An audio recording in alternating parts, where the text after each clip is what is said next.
ప్రస్తుతం మనతో బీసీఐ అధ్యక్షులు బోడే రామచంద్ర యాదవ్ గారు అయితే మనతో ఉన్నారు. ఆయన బర్త్‌డే ఈ నెల జూన్ 18 సందర్భంగా ఆయన మెగా జాబ్ మేళా అనేది కండక్ట్ చేస్తున్నారు. సో, ఈ మెగా జాబ్ మేళా కండక్ట్ చేయడానికి ఆ వెనకాల ఉన్న ఆబ్జెక్టివ్ ఏంటి? ఆయన మోటో ఏంటి? ఆయన ఎయిమ్ ఏంటి? అనేది ఆయన సొంత మాట తెలుసుకుందాం రండి. సార్, ఈ మెగా జాబ్ మేళా పెట్టడానికి మెయిన్ ఆబ్జెక్టివ్ ఏంటి సార్ మీది? ఈ రాష్ట్రంలో ఉన్న ప్రధాన సమస్యల్లో యువత ఎదుర్కొంటున్న నిరుద్యోగ సమస్య. యువతకు తోడ్పాటు అందించడానికి, నిరుద్యోగ సమస్య పైన పోరాటం చేయడానికి బాధ్యతగా బీసీవై పార్టీ తరపున గతంలో కూడా జాబ్ మేళా కార్యక్రమాన్ని నిర్వహించడం జరిగింది. అదేవిధంగా ఈ నెల 18న అంటే వచ్చే గురువారం రోజు పుంగనూరులో సుమారు 120 నుండి 130 కంపెనీలను ఆహ్వానించి 20,000 మందికి పైగా అభ్యర్థులకు ఉద్యోగ అవకాశాలు కల్పించడమే లక్ష్యంగా ఈ జాబ్ మేళా కార్యక్రమాన్ని నిర్వహిస్తున్నాం. సార్, చాలామంది రాజకీయ నాయకులు వాళ్ళ బర్త్‌డేస్‌కి పాలాభిషేకాలు చేస్తారు, అన్నదానాలు చేస్తుంటారు. మీరేంటి ఈ రాష్ట్రానికి ఒక బహుమతిలాగా, మీ బర్త్‌డే రోజు వాళ్ళకు బహుమతిలాగా ఈ రాష్ట్రంలో యూత్ అన్నిటికి అందరికీ ఇలా జాబ్ ఆఫర్ ఇవ్వడం అనేది చాలా గ్రేట్ అసల.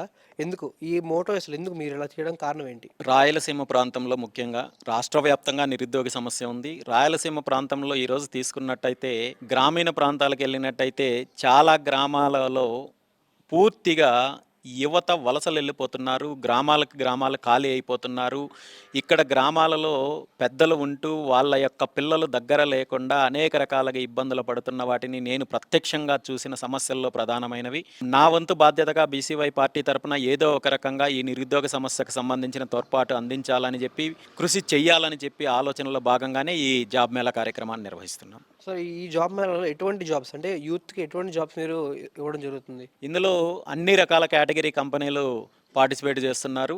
దీనికి సంబంధించి ఫార్మా ఇండస్ట్రీ నుండి కావచ్చు, నర్సింగ్ కావచ్చు, అదేవిధంగా ఐటీ కావచ్చు, మ్యానుఫ్యాక్చరింగ్ కావచ్చు, మిగిలిన అన్ని సెక్టార్లకు సంబంధించిన కంపెనీలు పార్టిసిపేట్ చేస్తున్నారు. ఆయా అభ్యర్థుల యొక్క క్వాలిఫికేషన్ బట్టి, ఎలిజిబిలిటీని బట్టి సెలక్షన్ ప్రొసీజర్ ఉంటుంది. సార్, ఇప్పుడు జాబ్ అనేది రావడానికి కనీసం మినిమం రిక్వైర్డ్ స్కిల్స్ ఉంటాయి. ఇప్పుడు యూత్‌లో ఎస్పెషల్‌గా ఏపీ యూత్‌లో అయితే చాలామంది చదువుకుంటున్నా సరే ఆ స్కిల్స్ అనేది మ్యాచ్ చేయలేకపోతున్నారు. మీరు ఫ్యూచర్‌లో ఈ స్కిల్స్ కూడా ట్రైనింగ్ సెంటర్స్ ఓపెన్ చేయడానికి ఏం ఛాన్స్ ఉందంటారా? డెఫినెట్గా యూత్కి సంబంధించిన అంశంలో, ఉద్యోగ అవకాశాలు కల్పించే అంశంలో వచ్చే ప్రతి అవకాశాన్ని బీసీవై పార్టీ ఉపయోగించుకుంటుంది. అదేవిధంగా బీసీవై పార్టీ తరపున యూత్కి చేయగలిగే తోడ్పాటు ఎప్పుడూ చేస్తుంది. భవిష్యత్తులో డెఫినెట్గా స్కిల్ డెవలప్మెంట్ కోర్సెస్కి సంబంధించి కావచ్చు, అదేవిధంగా జాబ్ ఆపర్చునిటీకి సంబంధించిన అంశాలపైన కావచ్చు, బీసీవై పార్టీ పూర్తి స్థాయిలో ప్రణాళిక సిద్ధం చేస్తుంది. సార్, ఇప్పుడు మనం చూసుకుంటే ఆర్టిఫిషియల్ ఇంటెలిజెన్స్, ఏఐ ఇప్పుడు చాలా సాఫ్ట్‌వేర్ ఇంజినీర్లు స్కిల్డ్ పర్సన్స్ వల్లనే లే ఆఫ్ చేయడం జరుగుతుంది. ఇప్పుడు మీరు ఇలాగ ఎంప్లాయ్‌మెంట్ అంటున్నారు కదా! ఏఐ కూడా చాలా పెద్ద సమస్యలా మారింది. సో, మీరు ఎంప్లాయ్‌మెంట్ కాకుండా ఇలా ఎవరైనా స్టార్టప్స్ వాళ్ళకైనా ఎంకరేజ్‌మెంట్ ఇస్తే ఛాన్సెస్ ఉన్నాయా? ఇది భవిష్యత్తు ప్రణాళిక ఉంటోంది. ఇప్పుడైతే కాదు, ఇప్పటికిప్పుడైతే అలాంటి కార్యక్రమాలు ఏం చేయడం లేదు. మీరన్నట్టు ఏఐ ద్వారా కేవలము ఐటీ సెక్టారు కొన్ని పరిమితమైన సంఖ్యలో మాత్రమే ఇబ్బందికరమైన పరిస్థితులు ఉన్నాయి తప్ప, అన్ని సెక్టార్స్‌లో ఏఐ రీప్లేస్‌మెంట్ అనేది ఉండదు. నిజంగా స్కిల్ ఉన్న వాళ్ళకి, టాలెంట్ ఉన్న యువతకు ఉద్యోగ అవకాశాలు అన్ని రంగాల్లో ఉన్నాయి. అందులో ఏమాత్రం అనుమానం లేదు.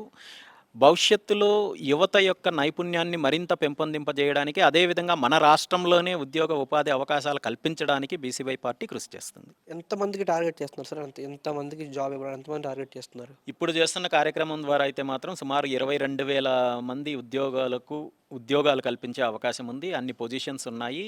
హాజరయ్యే అభ్యర్థులు వారి యొక్క క్వాలిఫికేషన్, వాళ్ళ ఎలిజిబిలిటీని బేస్ చేసుకొని పొజిషన్స్ ఉండబోతున్నాయి. ప్రస్తుతం ఉన్న కూటమి ప్రభుత్వంలో సూపర్ 6 పథకాల్లో అన్‌ఎంప్లాయ్‌మెంట్ వాళ్ళకి కనీసం 3,00,000 వరకు ఎంప్లాయ్‌మెంట్ కల్పిస్తామని చెప్పారు.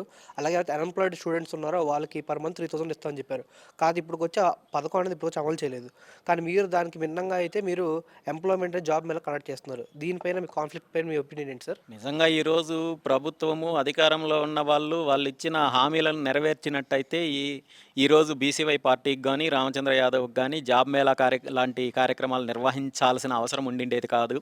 ప్రభుత్వము తను ఇచ్చిన హామీలను నెరవేర్చకుండా యువతను అన్యాయం చేసి, యువతను మోసం చేస్తున్నారు. కాబట్టి ఈరోజు మా వంతులో, మా బాధ్యతగా, మా పరిధిలో ఉన్న అవకాశాలను ఉపయోగించుకొని ఇలాంటి కార్యక్రమాలు చేస్తున్నాను. భవిష్యత్తులో ఖచ్చితంగా ప్రభుత్వం పైన పోరాటం చేస్తూనే, ప్రభుత్వం ఇచ్చిన హామీలను నెరవేర్చుకునే విధంగా పోరాటం చేస్తూనే యువతకు పూర్తి స్థాయిలో భరోసా కల్పించేలాంటి కార్యక్రమాలు బీసీవై పార్టీ చేస్తుంది. చూసారు కదా, ఇప్పుడైతే సార్ మాటలు విన్నారు. సార్ అయితే సార్ బర్త్డేకి గిఫ్ట్ ఇస్తున్నట్టు ఈ స్టేట్లో ఉన్న అన్‌ఎంప్లాయిడ్ పీపుల్ అందరికీ 20,000 ప్లస్ జాబ్స్ అయితే సార్ అయితే ఇవ్వడం జరుగుతుంది.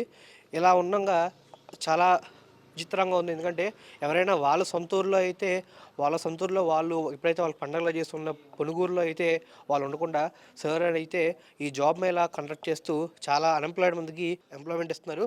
అలాగే కాకుండా ఫ్యూచర్‌లో ట్రైనింగ్ ఎవరైతే ఇలాగ ఎంప్లాయ్‌మెంట్‌కి ట్రైనింగ్ కావాలో ట్రైనింగ్ సెంటర్స్ పెడతారని, మరియు తర్వాత ఫ్యూచర్‌లో కూడా ఇలా బిజినెస్ ఎంప్లాయ్‌మెంటే కాకుండా బిజినెస్ కూడా వాళ్ళు ఎవరైతే స్టార్టప్స్ అయితే ఇంట్రెస్ట్ చూపిస్తారో వాళ్ళు కూడా వాళ్ళ వైపు కూడా ఇంట్రెస్ట్ చూపిస్తారని బీసీఏ పార్టీ అధ్యక్షులు అయితే చెప్పడం జరిగింది. సో విన్నారు కదా, మీరైతే జూన్ 18న మీకు మీ గ్రాడ్యుయేషన్ కానీ మీ ఇంటర్మీడియట్ కంప్లీట్ అయితే తప్పకుండా ఈ మెగా జాబ్ మేళాకైతే తప్పకుండా వేచి ఉండండి. అలాగే నెంబర్ 1 న్యూస్ ఫ్యామిలీ తరపున మీ అందరం బోడే రామచంద్ర యాదవ్ గారికి అయితే హ్యాపీ బర్త్డే తెలియజేసుకుంటున్నాం. వీడియో జర్నలిస్ట్ ఆనంద్‌తో రిపోర్టర్ సుహాస్ పొంగనూరు నుంచి.